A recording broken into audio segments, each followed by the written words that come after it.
Everyone, welcome back to my studio. Nice to be here. So I'm still messing around with that picture or those paints from the previous attempt. Not the same paints, but the same idea. So I mixed up fresh paints. I've been kind of playing with different ways to pour. I got a split cup, and that didn't give me at all what I was looking for. So I mixed up some different paints. So I decided, actually, hold on a sec. I'm gonna go grab the dried picture, the dried painting from the previous video. Hold right on. So this is the dried. Put it back here so you can see the whole thing. This is the dried painting from the previous video, using the pearl paints mixed with a deeper version of the same color. So blue for pearl blue, violet for pearl violet, so forth. If you saw the video, you know what I'm talking about. So it did dry really kind of cool. So I love this. It's not at all what I was going for. However, sometimes you get what you get, and you either hate it or you love it. And I kind of love this. I think it's really cool. Even though it's a 20 by 20, I think I'm still going to resin this. I love so many parts of this. And the area that I didn't like, which was this here, actually is pretty cool.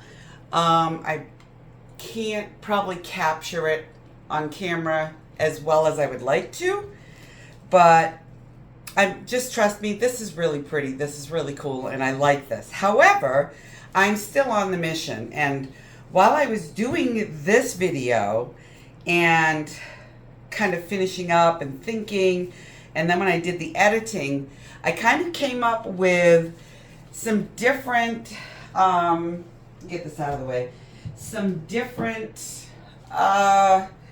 ideas, different, I don't want to say ideas, it doesn't sound right. So some different things that I could do to get a brighter painting. And that's what I've been messing around for the last several days with, and it's kind of taken my mind off from jonesing to do blooms, which I understand I cannot. I'm accepting it. It's hard, but I'm accepting it. So anyways, kind of to speed things up here, what I did was, instead of using pearl paints, I decided to mix up really, really vibrant metallics. So I'm just going to go over really quick what I've got in here. Now these are all mixed with my Floetrol gloss gel medium mixture. The 1 part gloss gel to 4 parts American Floetrol. But after doing a couple of test pours, I decided that super thick paint is just not going to go down onto the canvas without wiggling. And I don't want the wiggles. That's not what I'm trying to achieve.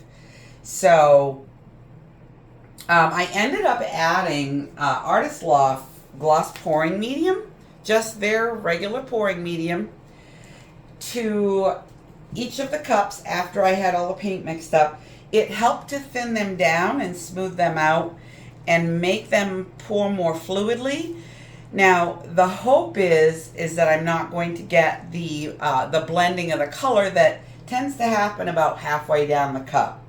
So what I'm layering with, and I don't know how to describe what happened with the split cup, the chambered cup, but it was nothing like what I was looking for. No matter how I poured the paint down, it didn't come out evenly, even though I did a drip test and the consistencies were almost identical. I just didn't like how it came out, so I gave up on that. That was that for me. And I gotta grab a regular cup real quick. So what I needed to do was to get the paint thinner to run smoother while still layering the black paint in between each color for isolation, because I want the separation color to recede. That's why I'm not showcasing it. That's why I'm not using a brighter color. The white did not make a good separation. It faded everything out. I didn't like it. So what happens about halfway down into the cup is that the colors tended to blend. So I'm hoping that adding the gloss pouring medium will maybe stop that. That's what I hope. I don't know. So anyways, what I have mixed up, this is Artist Loft metallic leaf green with Amsterdam phthalo green. This is Amsterdam Azo yellow with Artist Loft metallic white. This is Modern Masters Venetian blue. Just incredibly, incredibly shiny. Love it. This is Deco Art Extreme Sheen Amethyst with Amsterdam Permanent Blue Violet. And this is Artist Loft Metallic Red with Grumbacher Cadmium Red Light. So those are my 4 colors, and then this is just Artist Loft. I didn't put pouring medium in my separation color. This is just Amsterdam Oxide Black. And I didn't add it because I don't want it to do anything but separate the colors. I want it to dry matte as possible and kind of recede in between the colors. So what I'm going to do on this canvas, this is my last small canvas. This is 12 by 14. What I'm going to do with this canvas is I'm going to do a ring pour, but I'm going to do it really, really, really close to the canvas to prevent the wiggling, because thick paint will come out in not globs, but you know what I mean. It will surge and make these unwanted artifacts in the ring pour. So that's all I can call it. So this canvas, being 12 by 14, needs 6 ounces of paint. That is not enough to keep the colors, the lines of color tight. So I'm actually going to layer this cup all the way to the top. This is 9 ounces, and it's going to take about 4 layers of the layered colors. So I'm going to need to layer the color 4 times to get to the top of this cup, or close to it. I'm hoping to not need a flow aid. If I do, I have some paint that I can use for it, but I'm hoping to not need to do that. So actually, let's kind of just jump right into it. So I'm going to start with the blue, and I'm going to kind of try to keep this in tandem. So what I'm doing is I'm pouring down the side of the cup, going in a little ways, and I'm not putting a lot of paint in the bottom. This barely covers that bottom. And then even less of the black isolation layer. Just bloop, that tiny bit. Let's see if you can see it. There. So that's how I'm layering these.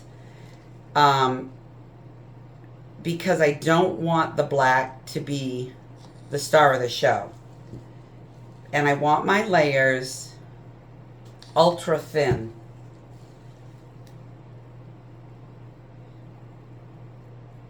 So it bothers me to put black on either side of yellow because it does turn kind of muddy, and I'm hoping that that's not going to be the case since I added the gloss pouring medium. So fingers crossed that this actually works. So you can see how thin those layers are. Now the hope is that they're going to stay together.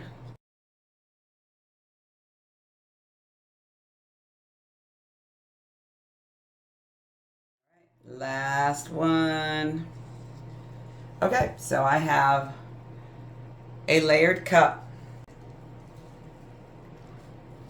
I poured my paint in here, as you can see, and I'm going to pour out of the side. So a quarter turn from where you put the paint in is where you pour out of to get all of your colors to come down at once. So wish me luck. I'm going to start with kind of a splash and then keep the cup as close to the surface as I possibly can and as close to the center as I possibly can. So here we go. Using the metallics and the cheaper paints is going to give me the cells that I don't want, but I didn't hate the cells that came up on the other one, and so I'm not going to complain about them. It's the nature of the beast when you're working with these types of ingredients.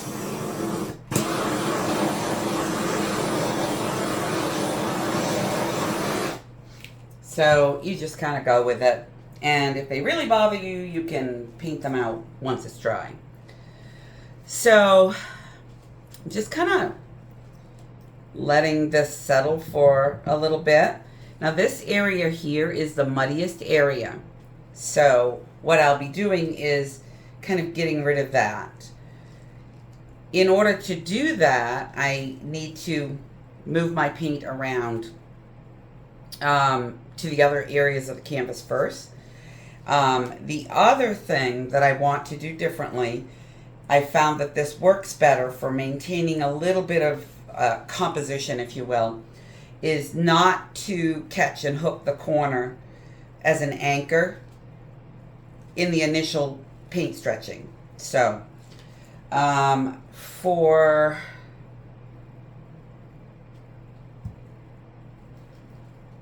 didn't really want to use a flow aid, but it also isn't as much paint as I would have liked it to be. So here we go. Let's use up this pearl green mix. Still well mixed. You don't need a lot of this. I think I talked about it in the previous video. You don't need a lot of flow aid. You just need enough to grease the pan, so to speak. Just to give the paint puddle something to slide nicely over.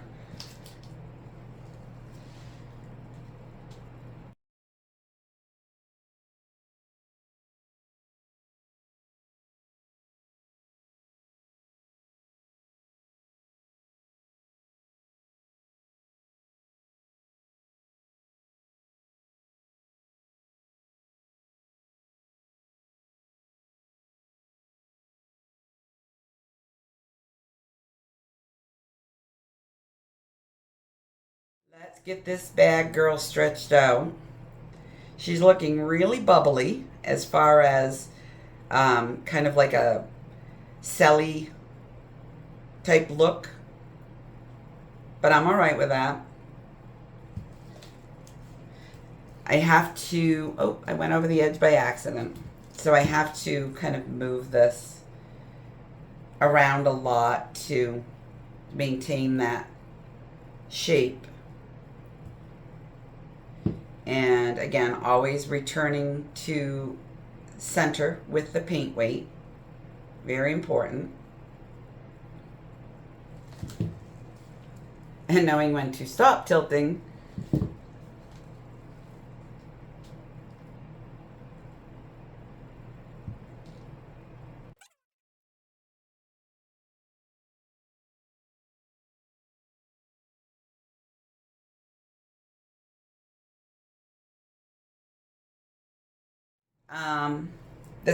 This is kind of cool looking. Still not anything like I'm going for, and I have a suspicion that that's not going to happen. However, let's hook these sides and see what we get. There's a lot of paint on here.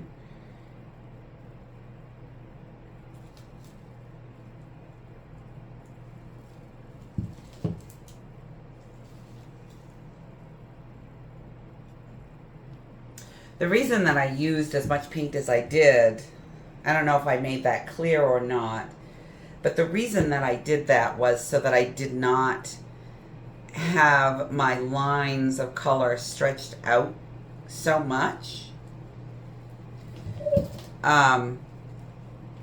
But ultimately I ended up with a colored cloud pour or a colored galaxy pour here.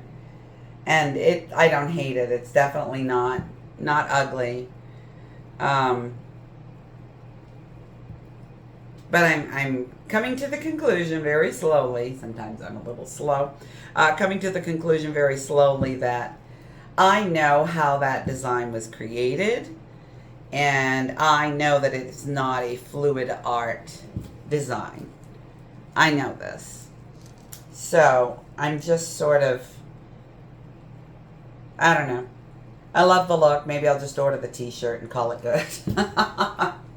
Because I'm not going to go out and get a bunch of metallic chisel point markers and rig up some way to line them up and draw designs with them. I'm not interested in that. I'm a fluid art person. Get right over that edge really nice. And then come back.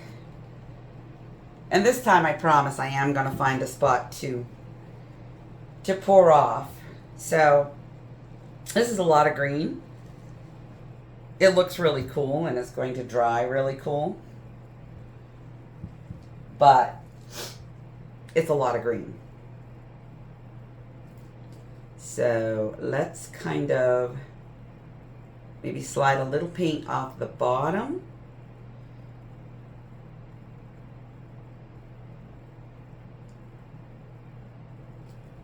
Get rid of those yellow bubbles. See them? Yeah, they're cute.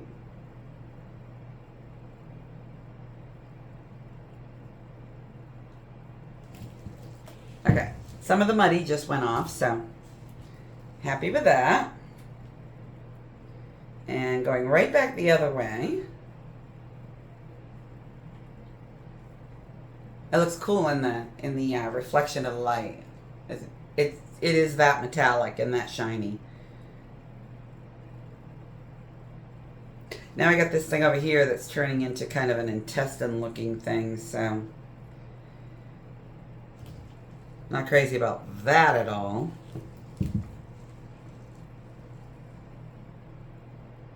Come back to center.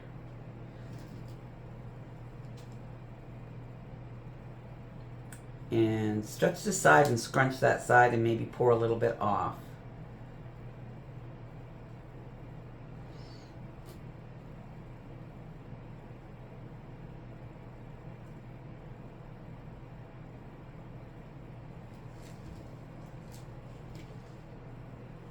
Yeah, that's better. Keep going just a little bit.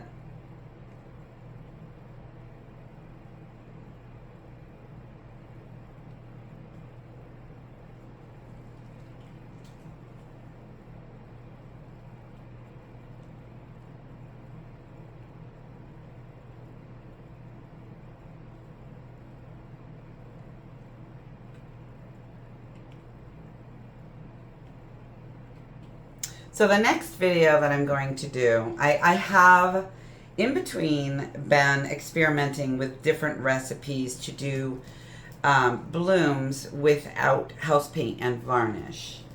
So the next video is actually going to be on that. So definitely stay tuned and come back for it. I've got a couple of more things I want to try out before I put that video out. So just so that we have everything included in that one video. And I'll be able to show you the dried results of some of the other pouring recipes that I've tried to accomplish blooms, get nice cells and lacing. And a little spoiler alert, my original attempt with just a gloss gel Floetrol pouring medium, it is one of the best results so far, I have one more to try. I have one more, well, two more recipes, but one more using sort of the same ingredients. So, this is actually very, very cool.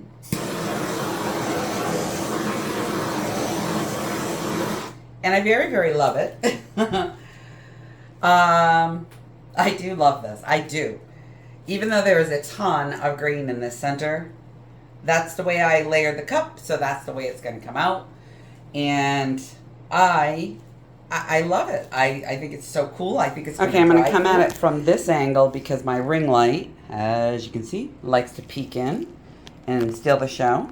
So these are the super shimmery, cloud pourry looking results. And just fun. And these are going to dry darker, but not as dark as the pearl paint mixtures did. So I will be back as soon as this is dry. See you in a minute. All right, here we go. She is dry. And I love this foil-like appearance. And I'm hoping that the camera is capturing it as I see it. But it has this really cool foiled effect. I absolutely get that it is nothing like what I was trying to achieve. However, working with the metallics has been a lot of fun. And this actually kind of reminds me of a cloud pour, only with metallic colors.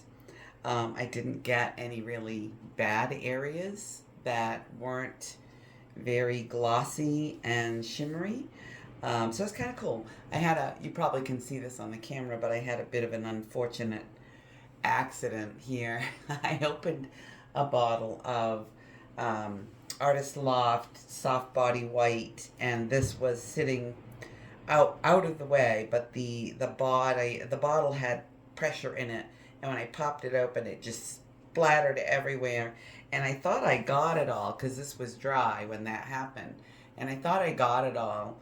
And then in certain lights, I could see this, like the swoosh, and then I have some little dots of white here and there, pretty much everywhere.